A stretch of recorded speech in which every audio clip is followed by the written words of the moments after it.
magandang umaga mga estudyante. Ako nga pala ang inyong Filipino teacher. So, ang unang topic natin para sa ngayong araw ay about Filipino culture. Ayun ang ating kabuuan topic sa ngayong araw. So, may mga katanungan pa ba kayo mga class? Sir, Yes, good lie. kailan pa exam? Magbibigay ako ng exam, sasabihin ko na lang sa GC. Morning class. So, welcome to English Literature. I'm your professor, Ms. Caligiran, and today we're gonna learn how literature is not only about reading, but also to learn how English is such a beautiful language. Do you have any more questions, class? Ating Miss.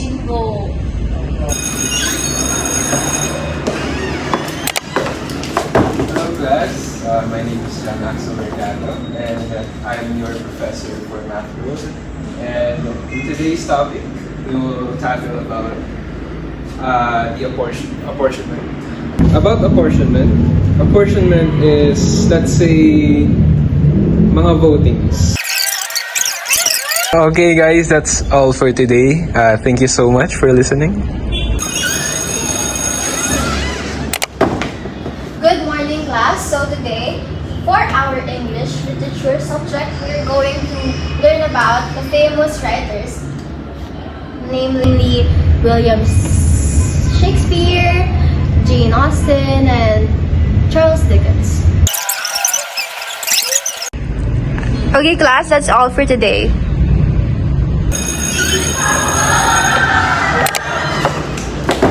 Okay, class. This is our second meeting again, and our topic last time was about apportionment. And now, this time, we're going to tackle about the Fibonacci sequence. We'll be going to watch a video that I will be presenting.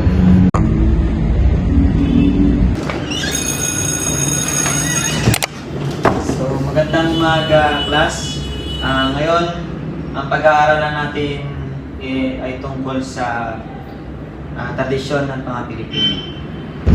So, isa sa mga halimbawa na Pilipinong tradisyon ay ang pagdiriwang ng ating mga piyesta.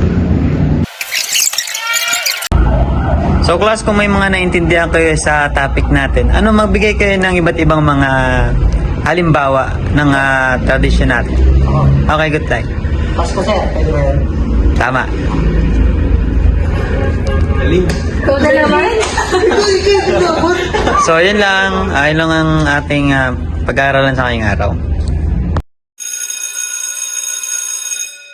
The following Thursday. Naalala ko pala, sa isang araw na pala yun natin, exam natin sa Pilipino. Sa English din meron eh. Pati sa mga Sige, simulan natin sa Pilipino. ano yung subject? Ano yung mga topic natin dun sa? Yung mga sineselebrate na tradisyon ng mga Pilipino. Ano pa ba? Pasko, ano sa'yo? Mga mahal na araw. May mga ganyan. Ano naman yung sa English? Literature ba yun? Sa Sa math. Ano, yung apportionment? So, balik naman tayo ulit sa Pilipino. Ano pa yung iba't ibang mga topic na discuss na sa Kulturang Pilipino siguro, makikita natin yan dun sa mga pananamit, salita. next naman natin reviewin, ha? Balikan natin yung discuss na sa class. Fibonacci. Oo, ganyan. Fibonacci. Yung pinanood natin na video. Oo, Okay. English naman. Susunod naman sa English. Ano sa English? Balikan natin yung English. Literature. Sila, William Oo, Shakespeare. yung mga writers, oo. Okay. Much later. Yung mga natutunan ba? Oo, madami. So, natatandaan nyo na yung lahat ng mga diniscuss ng mga professor natin last time. Oo. Siyempre. So, ready na tayo for, for exam. Pwede na yan. Taas Ready na natin. yan? Ready na? Okay, guys, good luck. Good luck. Good luck. Good luck. Much later. Oh, kamusta yung Kung exam? kamusta exam? Ayun. Ay, Pasado. Pasado. naman. Pasado. Dati. Congratulations, guys. Well, nakatulong naman yung ano natin, diba? Yung learning strategy natin. Oo. naman. Grabe. So, ano nga ba tawag doon sa learning strategy na yun? Ano ba? Ano? Wait.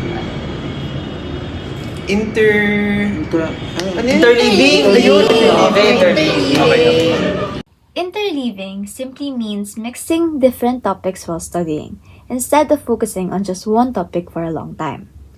A clear example of this is our basic school system, which we presented in this video.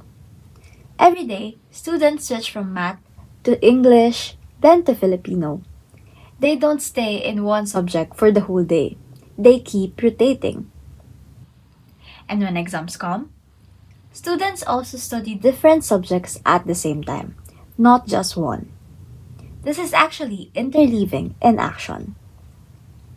Interleaving works because your brain gets used to switching between ideas, making you more alert and helping you learn how to apply the right method to each situation. It feels harder than focusing on one topic only, but it strengthens memory and improves problem solving.